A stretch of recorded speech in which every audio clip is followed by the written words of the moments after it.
Hi, Wildling. Hey, I'm still looking for some more interesting guests on European herbalism and foraging. So if you know anybody that would want to be a guest in my podcast series, please feel free to reach out and contact me through social media, Wild Plant Forager, or through my website, wildplantforager.com. Thank you so much.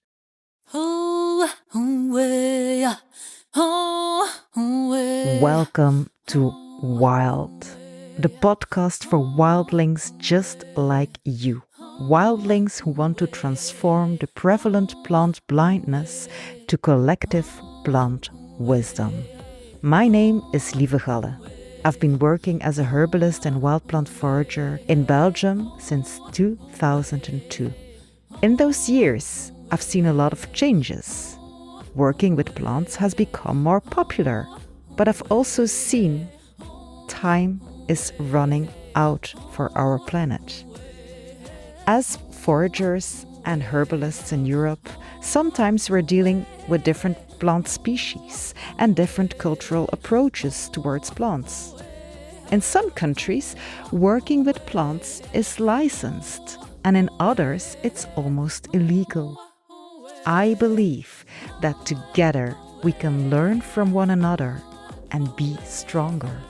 There is nothing more empowering than connecting wild souls. Together, we can have a greater impact on restoring the ancient link between people and plants. And that's why, for this podcast series, I'm talking to fellow herbalists and foragers in Europe. So if you're ready to find out what you've never been told, but what your soul already knows, welcome to Wild. Hello, Wildy. Welcome to a new episode of the Wild podcast. And today I have with me Christophe Bernard. He's a renowned French herbalist, educator, founder of Althea Provence, with decades of experience in herbal medicine and a deep passion for foraging and natural healing. He empowers people to reconnect with the healing powers of plants. And Christophe also advocates for the legalization and recognition of herbalism in France, working to preserve this rich tradition for future generations. Welcome, Christophe. Thank you. I love the way you pronounce my name. I saw you made some effort to pronounce it the French way. So nice. Thank yes. I'm in Belgium, so it's like my second language. So yes. So Christophe, let's get started on how your journey with herbs started. What inspired you to follow this path, and how did you acquire all your skills and all your knowledge? Well, I think what inspired me was my past as a child. I'm very reminiscent of the 70s when I was born here in the south of France. And I grew up in a traditional countryside family, and nobody talked about nature, but we just did a lot of things in nature.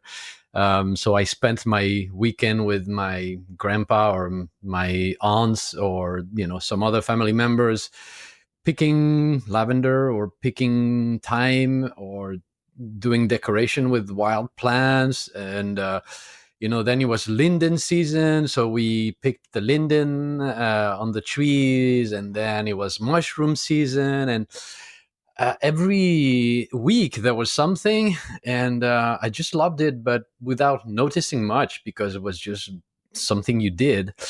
And then I studied science. I loved it. I was a computer geek for most of my life. Actually, the first part of my life, I fell in love with computer programming. So sorry, that was my first job and my first love. And I did that since until I was in my 30s. And at some point, I was living in the US, working in the US, in California, as a good computer engineer. Sorry for the cliche, but and I think all this past came back to me because I was missing my family. I was missing Provence, and I was thinking, how can I just go back there, what would I do? I didn't see myself continuing as an engineer.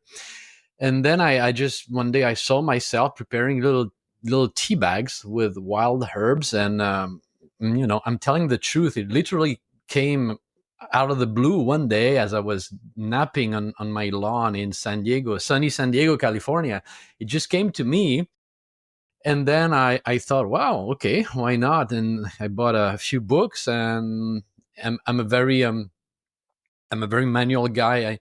I need to always do what I read about. So immediately I started to pick and grow and make a lot of tinctures and syrups and stuff. And then the house was full of it. And then you know how it goes. Your friends start to give you advice and start to ask you for advice. And at some point, I studied plants in the U.S. And to this day, when I educate myself, I still have this bond with the US because I love the diversity, the integration of East and West and the different traditions. So to this day, I still train myself in online programs in the US. But so we were in the years, I think 2000, maybe five or something like this. And I guess the new career started at this point.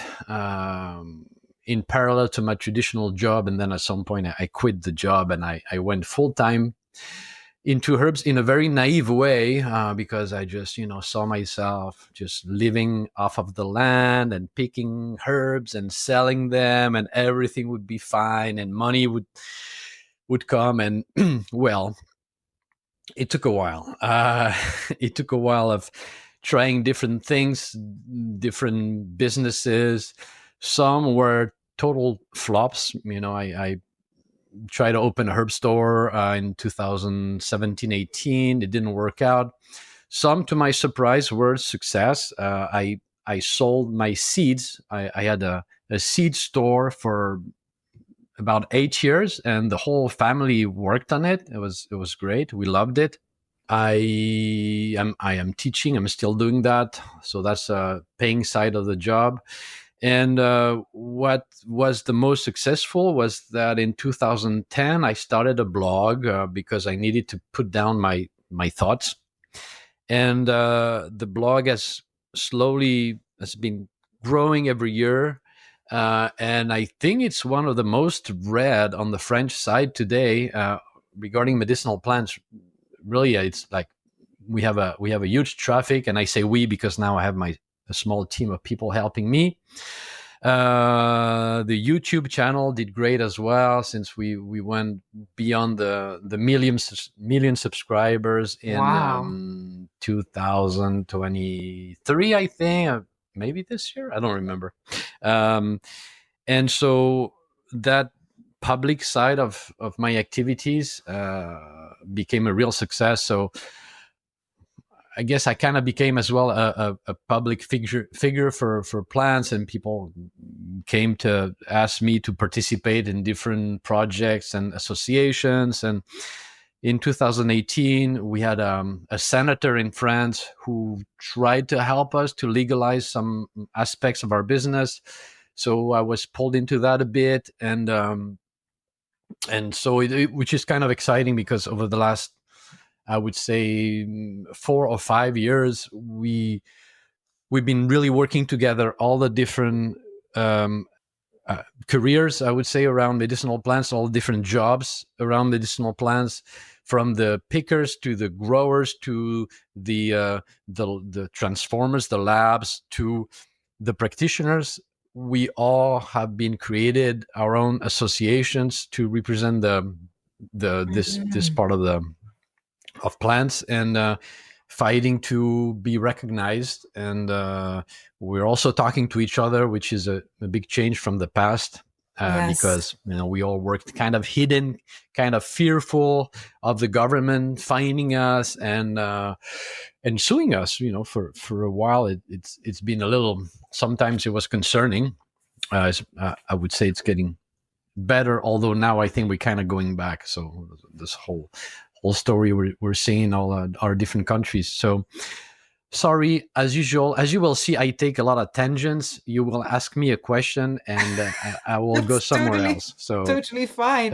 Yes, I actually started thinking about the topic of herbalism in France after somebody told me that their grandfather moved to France when he was a young man, because he found a job there, and it was a job as a herbalist in a pharmacy. And apparently, like 100 years ago, this was quite a common yeah. thing, that in a pharmacy you had a herbalist working there alongside with a pharmacist, advising people what herbs they can use, how they could use them. Yeah, and Um, you know that was the only job. If you look at all the different jobs in medicinal plants, there was one that was recognized by the government, and mhm. until the Second World War, but the only job was what we call herborist, which in France means the person selling herbs in a store All and right. also giving you advice on the Yes. counter, right?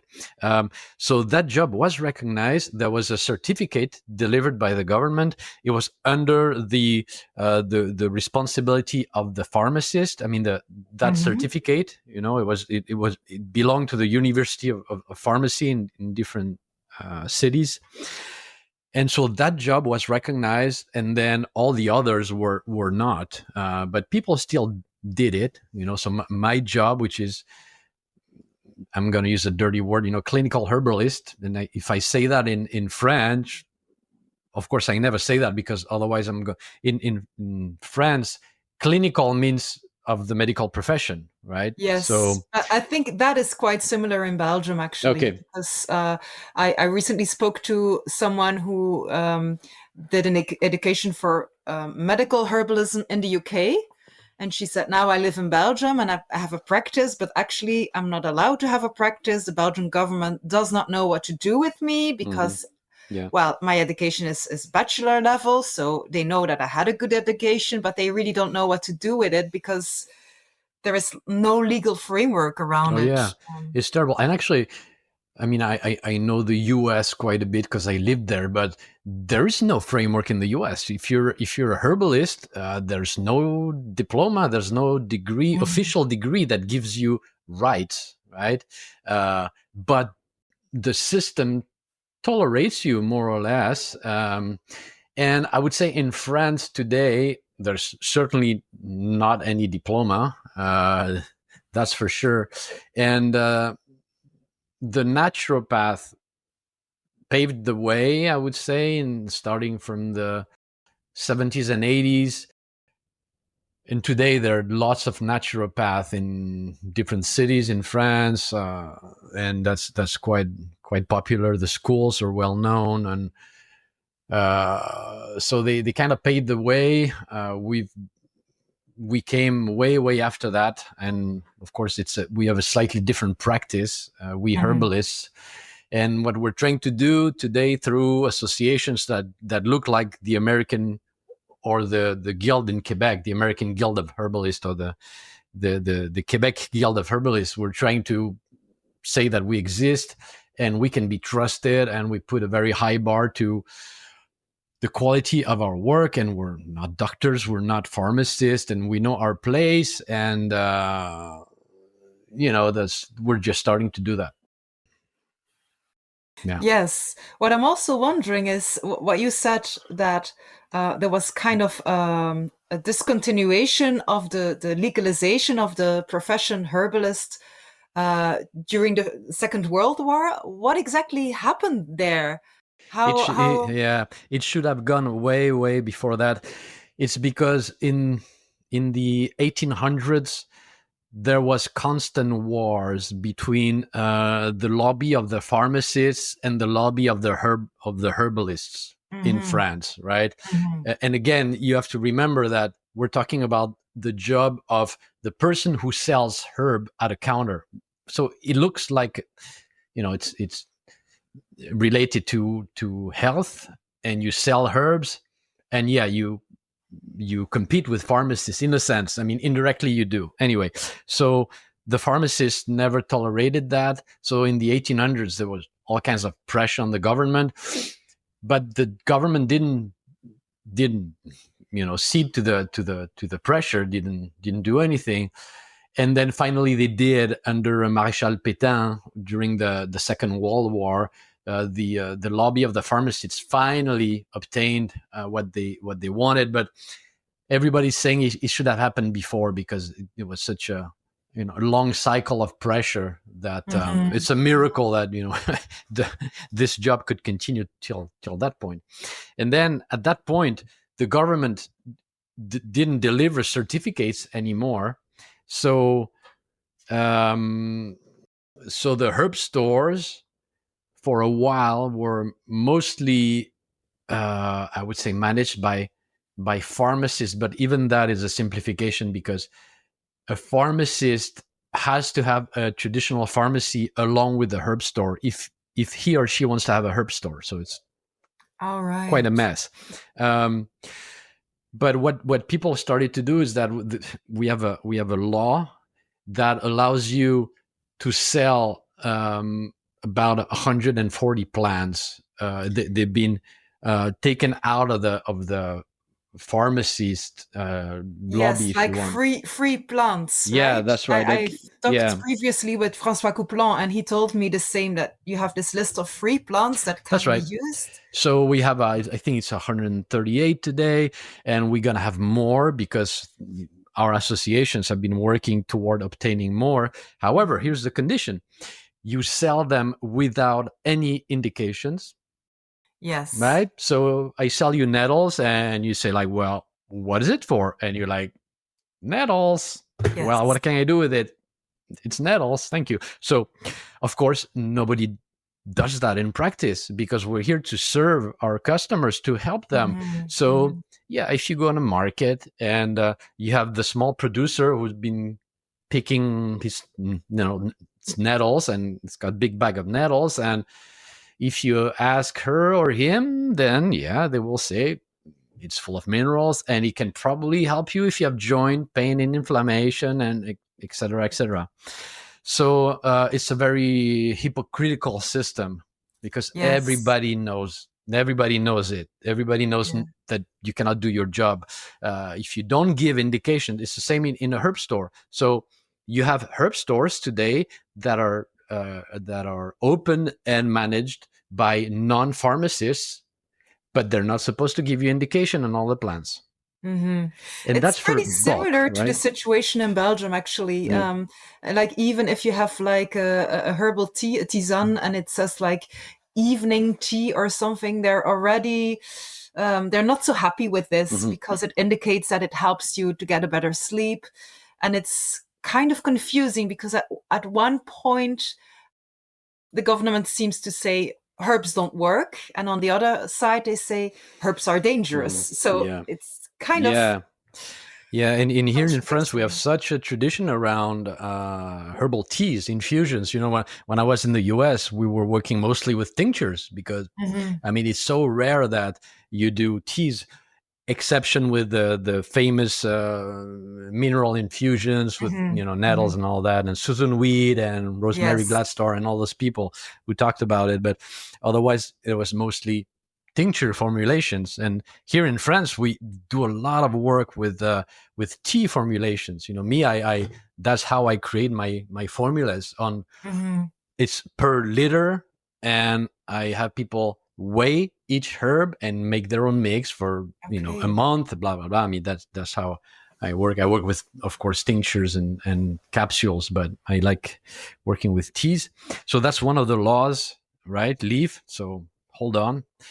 Then we have another law that comes from Europe, and you're also submitted to it. It's the supplements law, right? Yes. And in the supplements law, you have like 600 plants, and you're like, hooray, yes, now I can sell 600. Okay, well, it's got to be in the supplement form, which means it's pre-dosed, right?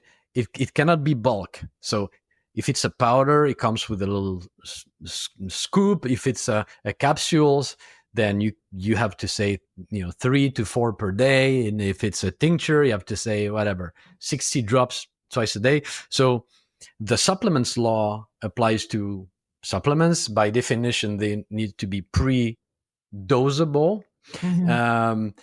And the only indications you can give on those products under the supplement law are the indications that have been submitted to the EU, but they haven't been approved yet, which is, again, it's such a nightmare. It's ridiculous. Like, we don't even have approved indications. We have a database of submitted and in waiting indication, and they were never, ever processed by the EU.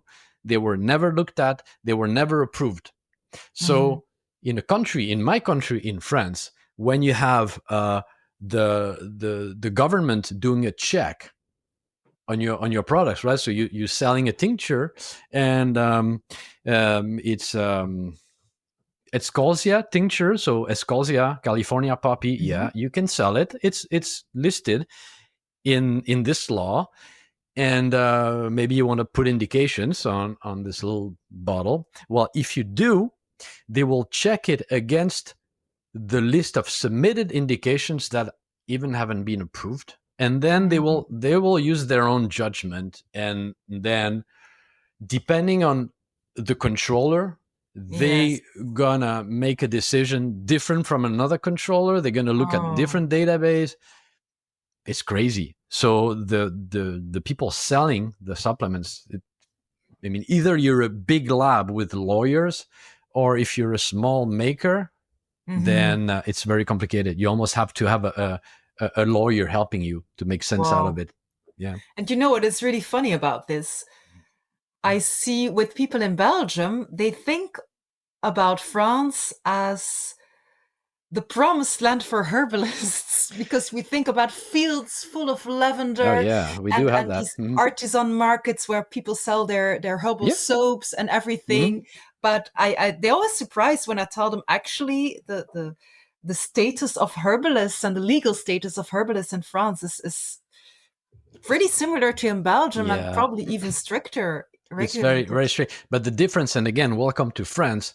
The difference is that the French people are also, they can be very militant. They can, so I'm afraid that there are the rules, and then there is what we do with the rules, right? That's typical of France. And if you push the French a little too far, and if they feel it's unjust at some point, and sorry, I'm going to say a very bad word, but they will say, fuck the rules. Yes. Yeah. And unfortunately, the government is not seeing that. Unfortunately, by trying to restrict again and again, that is what they are starting to create. Yes. And that is not good. So we're all hoping that the government will see that, and they will jump back into the discussions, just like in Quebec, what they did, 10 years ago, where the guild in Quebec was in such a interesting position to talk to the government and to be used as a trusted partner to make decision about plants and their properties. We'd like this model to come to France one day. We're very far from that, but hey. Yes. Let me share a little bit more about my own experience as a herbal teacher. So I've started teaching in 2002, and I was teaching for one of the main schools of herbalism we have here in Flanders, in Belgium. And one of the things I did, so the students had to write like a paper at the end on one of the herbal topics that they chose. And well, in Belgium, we have these long lists of forbidden herbs. They cannot be sold on the market. They cannot be used. They cannot even be prescribed by medical professionals. And sometimes in these papers, there would be a mention of like, ground ivy, lierre terrestre. I know it's used in France and in Germany and the UK. In Belgium, this is a completely forbidden plant. Yes. And so I remember having this discussion also with myself, because as a school, well, of course, obviously, I was working for the school as a freelancer. They told me, yes, you have to ask the students to change these chapters where these herbs are mentioned, because if we ever want to have an official regulation of a herbalist school, we cannot write about these herbs that are not allowed. And I always gave the feedback to my students, hey, you have to change this because this is not a legal plant in Belgium to use freely. But now looking back, I think, well, maybe because, the story was always, well, maybe one day we'll have an official regulation. And now I think, no, we don't have to wait until we will one day get the official regulation. It won't come by itself. We have to actively work towards it. And this is something that I see over the last couple of years. A lot of more students are actually studying herbalism, which makes it easier. I think more people are open to it, and more people are having this rebellious side of kicking against the system of, hey, you have to hear us. We are here. We want to do what we are trained to do, actually. Yeah, and we're not kids, we're not children. We can make the difference, the difference between a nettle infusion and poke root. We can be taught what poke root does and not poison ourselves with it. We're not kids. So I think what you're saying is quite wise. We need to teach herbs. We need to teach all of them. Otherwise, it will get lost. The practice already got lost already. Yes. Right? Compared to 30, 40 years ago, we lost a tremendous amount of experience, not of data. I have data on poke root, but would I be able to use it the right way? And who will teach me? Who will show me? Of course, no one, because it's forbidden plant. I don't want to lose that, because we may one day use and need that information. Yes, absolutely. I couldn't agree more.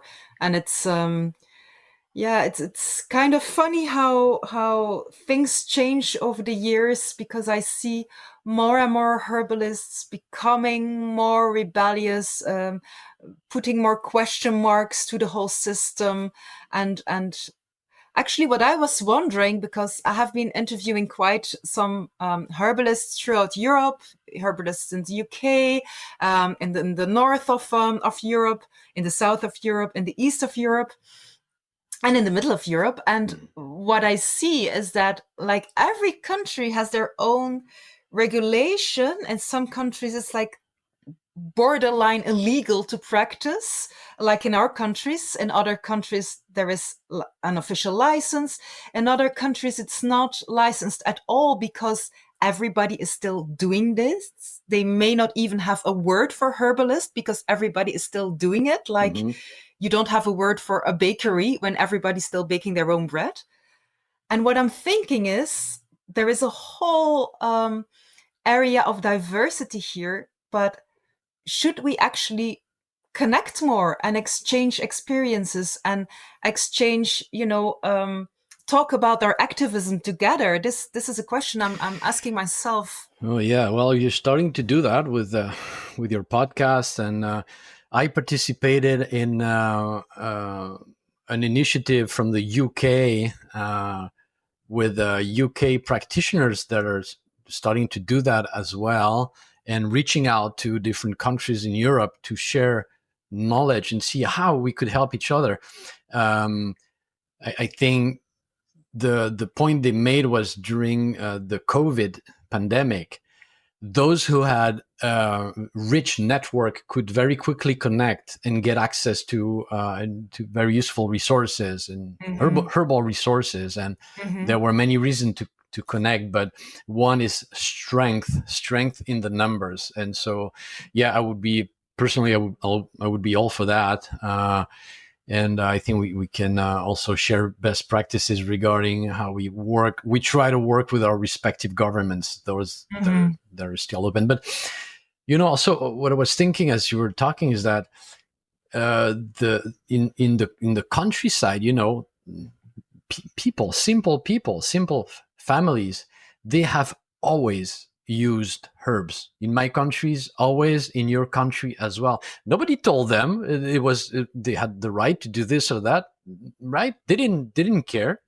So here they used ash leaves for joint pain, and they used comfrey for whatever, for they didn't wait for governments to legislate on anything, because it's a right. And we should fight for this right. It's a very basic right. There's something here that drives me nuts, not because I'm a proponent of this particular thing I'm gonna talk about. The mushrooms, containing psilocybin. I don't know how you pronounce it, psilocybe, or the magic mushroom, right? So yes, I'm not going to talk about it. I'm not going to say I'm for or against, but in France, it's forbidden to pick it. Well, sorry, I bug, right? In my mind, I cannot tolerate that. I cannot tolerate that there can be police force that is waiting for me out of a field and looking if I'm going to pick one of those mushrooms. And if I do, right, they can arrest me. I'm sorry. This is just unacceptable to me. Yes, I don't know how I started with that idea. Sorry. I love how you say it's a basic right. We've always been doing herbal medicine. It's like as old as humankind.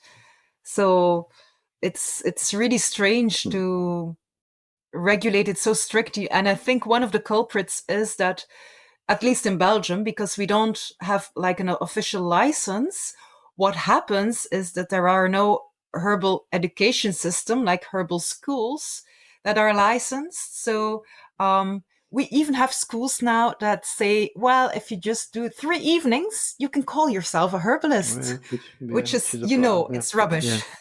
Yeah.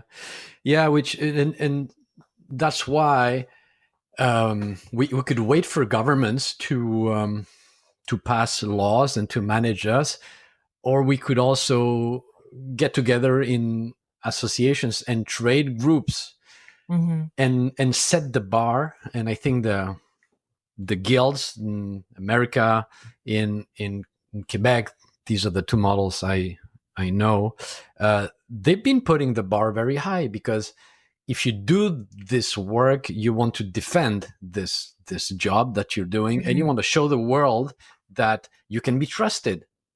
And maybe we can do that even better than the government. So, since it's not coming from our authorities, then maybe we can self-manage and create labels.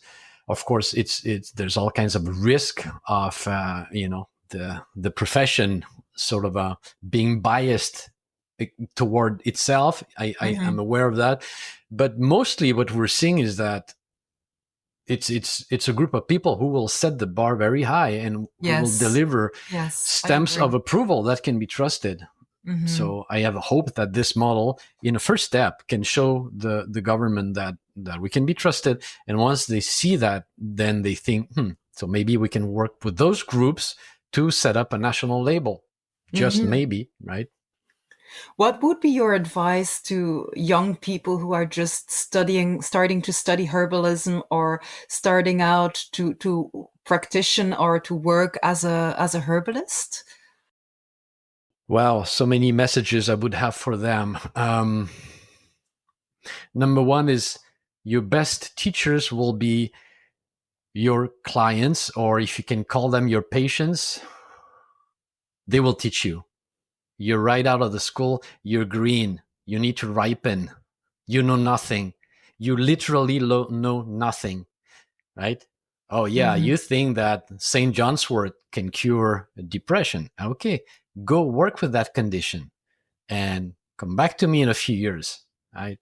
So humility through working with real people with real problems, and that will be the best teacher in the world to help you to crystallize this very imperfect knowledge you got in school. And you're teaching in a school. I am teaching in a school as well. I have my own school. So of course, teaching is necessary.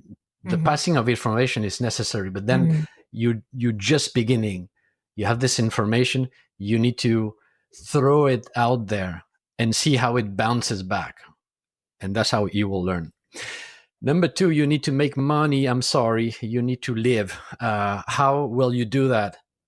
Because I'm sorry, it's hard, right? I'd like to tell you it's easy, but it's not. And I went into it very, very naive and great, right? It allowed me to just jump into it fully.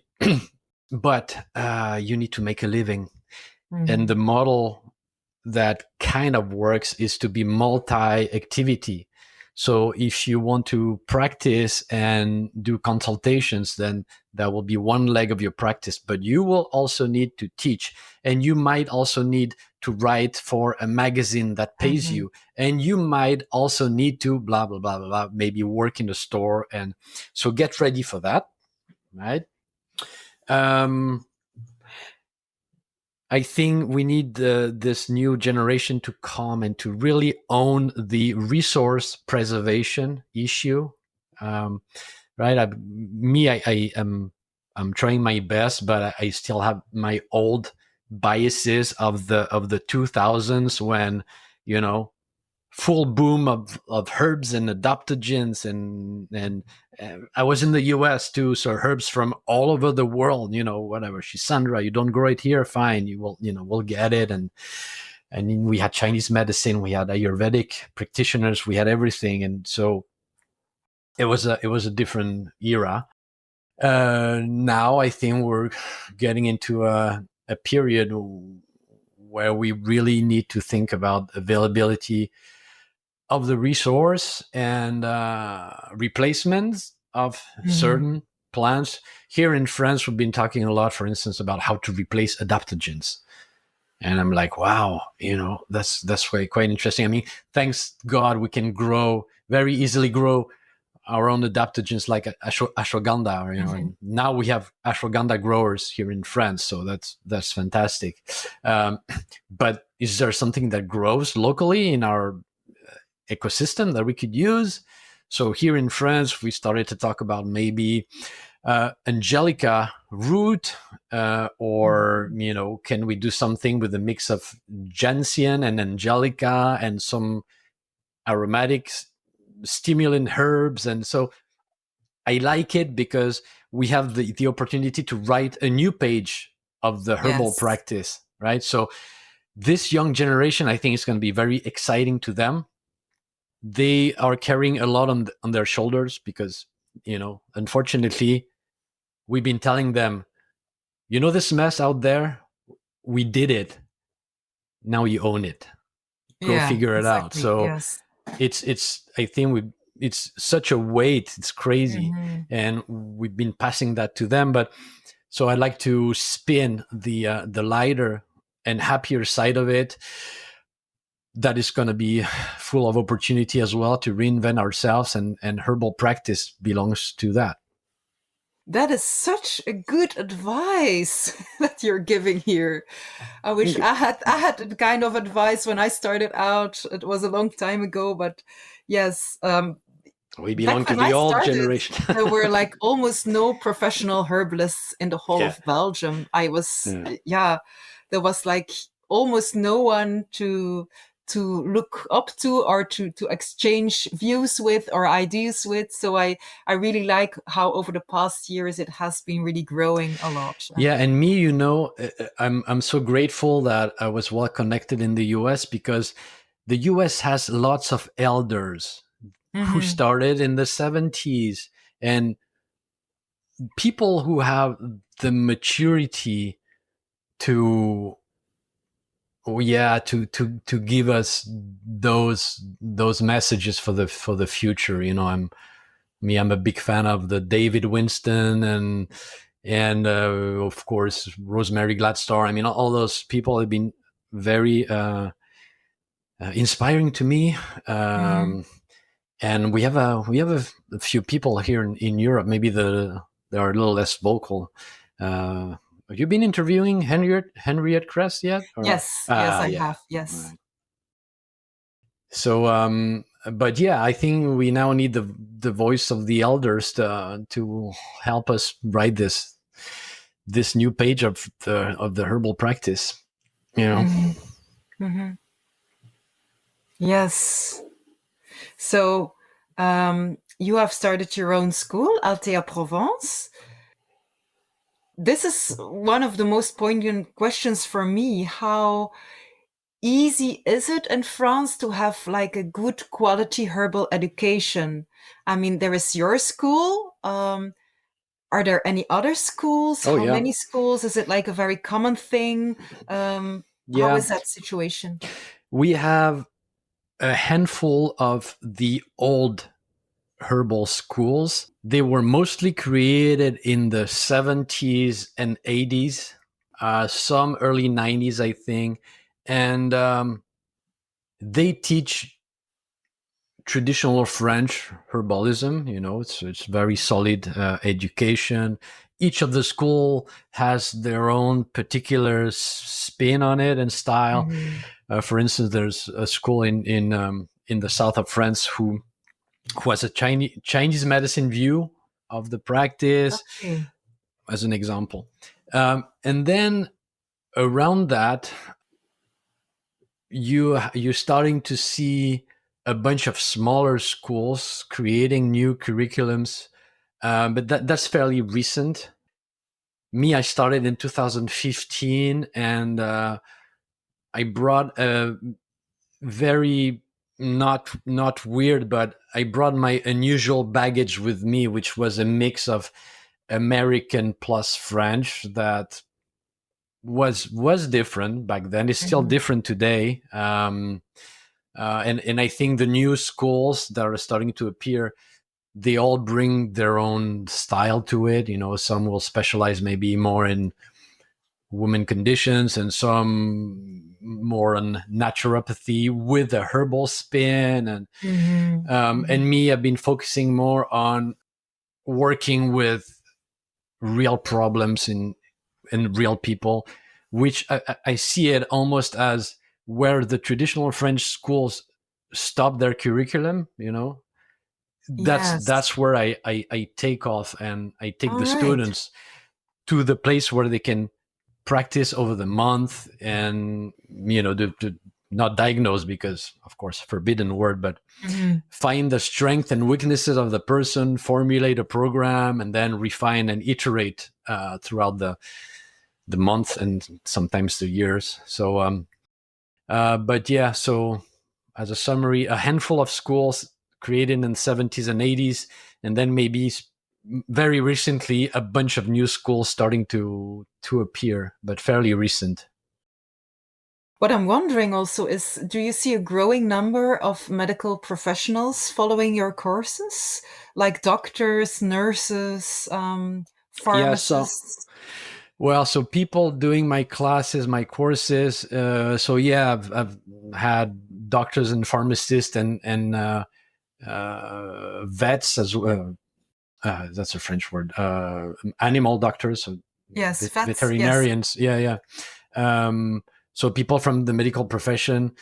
Maybe it's 10% of my students, and then nurses, doulas, and the trick is really then, what do you do with that knowledge, and how do you integrate it within your medical profession? If you belong to the medical profession, how do you integrate it? And it's even harder for them because they are watched all the time, a lot more than us. We still have a lot of freedom, but if you're in the medical profession, gosh, you have the order of the doctors, the order of the pharmacists that are constantly monitoring. And one of your colleague doctor could put you in front of their tribunals, because God forbid, instead of prescribing an antibiotic, you've been prescribing, whatever, andrographis or whatever you could use to replace that. So I think at the moment they're very eager to learn. They're starting to very carefully integrate some of it in their practice, but it's very slow and very careful, and sometimes a little hidden on the side because there's risk. Yes, if I hear you well, there is a lot of fear underneath going on. Yeah, there is. And that's also a message I've been trying to send over the French side, because myself, I exhausted myself with fear. I'm so tired of it. I think I don't have it in me anymore. And I like to say that, over with fear. Let's move on now. Let's practice what we know. And yeah, there are risks. Yeah. But the more we are, the more will be accepted. And so I don't know if it's very wise for me to say that, but I think we're reaching a point where staying hidden is not doing us any service. The more we stay hidden, and the more the government will say they don't exist. There's a few quacks here and there. No. Yes. We need to show we are numbers. And so enough with the fear. I'm tired with fear. And I hope that this younger generation we've been talking about will start a practice without it, with more confidence, and show what they can do. But yeah, there's some of it still today. Yeah. Yes, I think that's a very liberating thought, to let go of fear. And yes, what I have seen in those years that I am a herbalist, that if I look back at myself, like 20 years ago, I was keeping very low profile, just not to draw any attention to myself, and just like doing it hidden and secretly, because I was too afraid of what the government would say or would think. And I really think I see that change over the past few years, that people say, hey, I'm a herbalist and this is what I do. And yes, there are some legal regulations, but I know my profession and I know what I'm doing, and I can be trusted. That's right. And here we've been working with law firms through our associations, because thanks to our members, we've had some budget. So we've been hiring some lawyers who are helping us to define what are the risks exactly and how to mitigate those risks, what kind of document to keep, what's not to write down, what kind of contract we could have signed by the client. And often when we present that work, it's a little scary, because if you move to the point where you knew nothing about the law and you were quietly practicing, doing your own business, a bit hidden, and all of a sudden you become aware of all those restrictions, it's scary, it's frustrating. And we've seen people say, well, screw that, I'm tired of it, I may as well stop what I'm doing. And we say, no, hold on. Now you know, and it's good. Now you have information, and you can still choose what to do with this information. The lawyers, they're advising us to have a little contract signed by our clients. So whenever I start a consultation, I'm supposed to ask a client and say, listen, it's for your own good, it's for my own good as well. Can you sign this? And you can, they can read it in advance. And sometimes I decide not to do it because it's inconvenient, because I have this old person, and because I decide to trust them. It's very flawed reasoning from my part, but it's my choice to. I know the risk now, I do, but I choose not to have it signed. The lawyers are saying, do not write down your recommendations. Well, you know what? Sometimes I write it, I put it in an email, I send the email. So of course you can trace it, right? But I know the risk, and it's my choice, because maybe it's a teenager and the mother needs to receive it to make sure that he or she's taking it. And I like that, the more we learn about the risk, the more we can decide what to do and not do fully knowing the risks, Yes. So that's the model at the moment. I like it. It's a more mature model than just 5 years ago, where I was just blindly doing everything. When I stopped my business of selling seeds, I ran that business for 8 years, and toward the end, somebody told me, "Do you know what you're doing is illegal?" I was like, "No way." Whoa. And actually, the way I was doing it was indeed probably back then illegal. I think at that point, if I had continued the business, I would have investigated that and see how to be back into the the legal framework. We need that information today, or we'll be called quacks. That's the risk. Yes. And if we're called quacks, the government will decide to outlaw anything we do. Yes, and it also shows, I think it's remarkable that you have to work with lawyers to know what you are allowed to do and what you have to be careful about. But I also think it shows the importance of supporting one another, because a lot of people get discouraged and I see this with my students from the herbalist school as well, that sometimes they graduate and I think, oh, this was a brilliant student, we'll hear about them. But then I meet them a couple of years afterwards and they tell me, oh, no, I didn't do anything with it. It was just too hard. And I felt all alone. And I always regret this, really.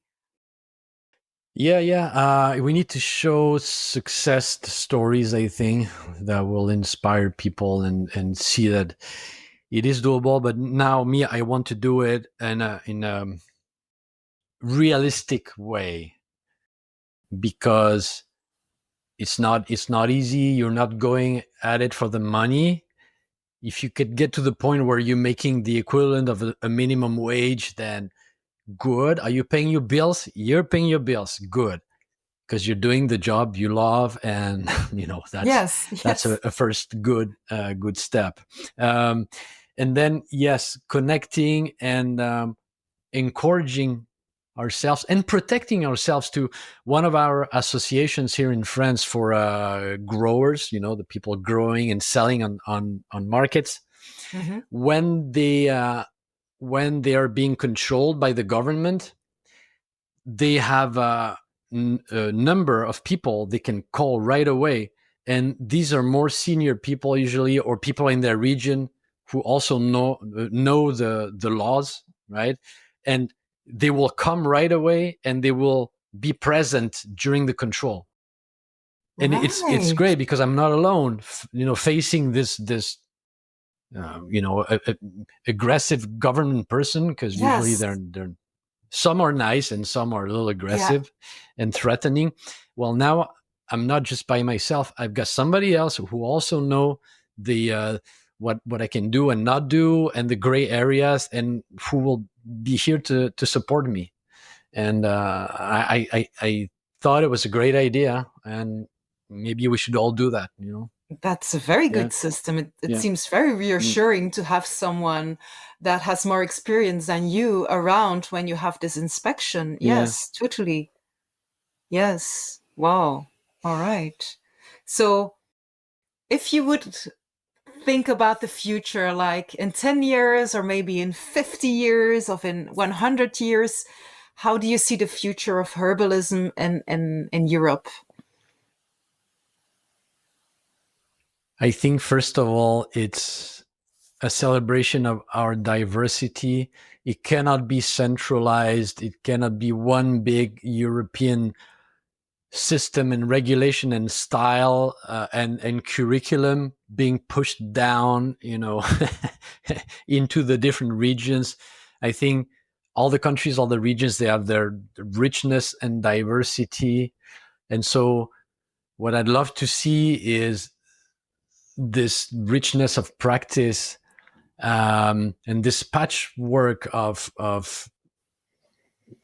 practitioners who can exchange data and experience about different plants, so that we can all enrich each other. I mean, one thing that has been literally obsessing me, because I've been studying all the classics here in France. We don't have a lot of classic books, but I think I have most of them, and I think I have been reading most of them several times. And I'm like, that's all we have? What are we going to do? What aren't we supposed to now? And we have hundreds of books being published on herbalism, and sorry, I mean, frankly, they're totally unexciting and they bring nothing new. What are we going to bring? So again, writing that new page of herbal practice. And I think we need to work alongside the medical profession. I don't want to fight. I don't want to see a fight. I don't want to say, I never ever said, they bad, us good. I think this is childish. This polarization is just not constructive. Yes. So of course they will be here, and I hope we're still here, but learning to work alongside. Some doctors here in France are already sending us a lot of their patients because they don't have the bandwidth. Your sleep issues. Okay, we tried that pill, and then we tried that pill, and you're still not sleeping well. You know what? I'm going to give you a name. Digestive issues like IBS, they have no solution. All the slow, chronic, degenerative, all the metabolic issues. Send them to us, because you're not able to handle them. Here, if you want to have an appointment with a doctor, I mean, it's crazy. Sometimes it takes months to have a first appointment. Wow. Not to mention dentists and dermatologists and all of that. I mean, it's just, they don't have the bandwidth anymore. So I think it's a win-win. I don't see how it's not a win-win, actually. It's still beyond me why there's such attempt to protect. It's all those old models are based out of fear. I'm of the medical profession. Nobody can come onto my turf, stay out of it. It needs to change. And I think we are here. We can help the medical profession tremendously. They just need to see that. Yes, absolutely. And I think what you just said, especially for chronic conditions, that modern medicine doesn't always know what to do with it, cannot help people on long term. And I think sometimes it's frustrating for herbalists, because sometimes people come to them and they say, I have tried everything, 3 doctors, all these kinds of medicines with a lot of side effects, and I'm not sure what to do now anymore. I'm completely hopeless. So now I'm open to trying herbs. And then I think it could have been the other way around, that you're trying herbs as a first thing that you're doing, and then maybe you never have to take the antibiotics or the things with lots of side effects. You can just start with, of course, if people run under a car, yes, go to modern medicine right away, go to the hospital. But I mean, in so many conditions, we could try herbs first and then move on to other kinds of medicine whenever needed. Yeah, and even beyond that, I think what we're doing, our value is that as we work with them from month to month, we're actually teaching them to listen to themselves and take control over the condition. And you've seen those clients, right? At some point, they start to listen to what they feel. They start to see the difference it makes to take this herb and not that herb, and they're gonna try things without telling you. And at some point, they're almost independent. And I think that's what we teach them.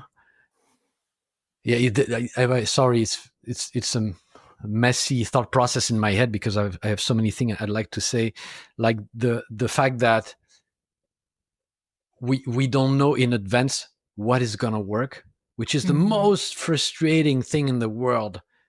What do you mean meadowsweet is not helping with your joint pain, right? Why? It should, right? we're teaching that, and we've been taught that, right? Meadowsweet should work. Well, for some people it doesn't. It's going to be another herb. Why? You can explain it different way. The only explanation I have is that I don't know that person yet, and I need 4 to 6 months for a chronic condition. And I tell them right away today, when I was younger, I was a little concerned to tell them, because I'm like, wow, if I tell them I need 4 to 6 months to work with them, they're going to see that they need to pay me for several consultations, and then there'll be the cost of the herbs, and they'll want to have quicker results. And of course, very often we do have quicker results. We do have those people coming back a month later and say, you know what? I feel much better. Thank you. That's it. Okay. But on average, for chronic degenerative conditions, I need 4 to 6 months to see how that person react to this or that herb. And along the way, I will be passing some knowledge onto them so that they can start to write down, to keep a little diary, a journal, to listen to themselves, and then to see that, oh, I ate that. I went to a restaurant, I ate that, and I see that it created inflammation crisis. I never noticed. And at some point we can tell them, you understand the method. Yes. Now, keep going. Yes. And I think it's people sometimes they're so, the mainstream thinking is really the one size fits all method. And I think this is so interesting about working with herbs. I work as a wild plant food teacher. And so people ask me, yes, but how much nettles can I eat on a daily basis? And I'm like, listen to the reaction of your own body. I mean, I can be very enthusiastic about some plant and telling you about the benefits of it. But if you take it and you feel every time you get nausea or you get pain in your stomach, then this may not be the right plant for you. It's like, drinking coffee. Some people can drink 6 cups of coffee every day. Some people can only have like 2 sips and have heart palpitations. So it's really depending on the person. And I think we have to reframe our thinking for that, because mainstream is so, one size fits all, and this is healthy and this is not healthy. But what works for one person doesn't work for another person. Yeah. I mean, exactly. It's still a mystery to me why there's still to this day in my practice so much variation from one person to the next for what appears to be the same condition with the same herb and the same form and dosage from the same supplier to this day. And you can tell me, oh, it's energetics, or what, it's this, or the combination of constituent. And I'm like, I think it's more like, who is this person? Who are you? Yes. And the first time I see you, I have no idea. You come to me with Lyme disease or fibromyalgia, like, I have no idea what I'm going to do. I have no idea what I'm going to recommend. Well, don't you have a protocol for Lyme disease? Yes. Aren't you working with the Buhner this? Aren't you working with the... Actually, no. Today it's like blank page, because whenever I tried to start with the protocol from this or that person, at some point it didn't work. So... And I think the beauty of that is also that what you previously said, it is like the celebration of diversity of life. Yeah, that's right. Yeah. That is right.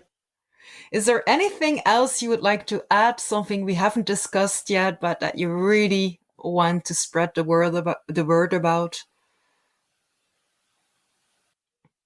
Yeah, for those people who are starting to practice, just accepting what we've been talking about, accepting that it's a very iterative process, accepting that maybe for 1, 2, 3 months, you will see again the person, and you will ask that dreaded question. So how are you feeling? What are the progress? Be prepared that sometimes they will say, nothing, not much.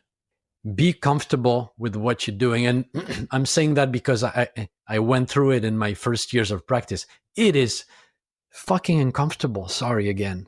Pardon my French, but it is very uncomfortable. You don't want to hear that, but you will. You will, and you'll have to weather this and be comfortable with yourself and who you are.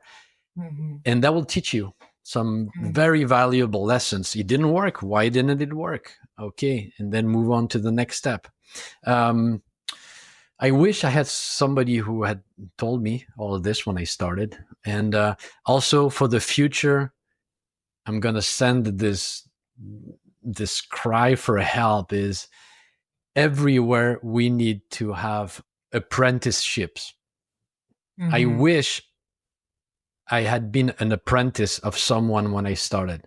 I couldn't find that. I had no access to mentors and masters, right? And I think in France at some point we'll try to put that in place. We're still a few years away, but I hope in all the countries we can go back to a system where you will be the apprentice of somebody who knows for maybe a couple of years, and then you will learn so much faster.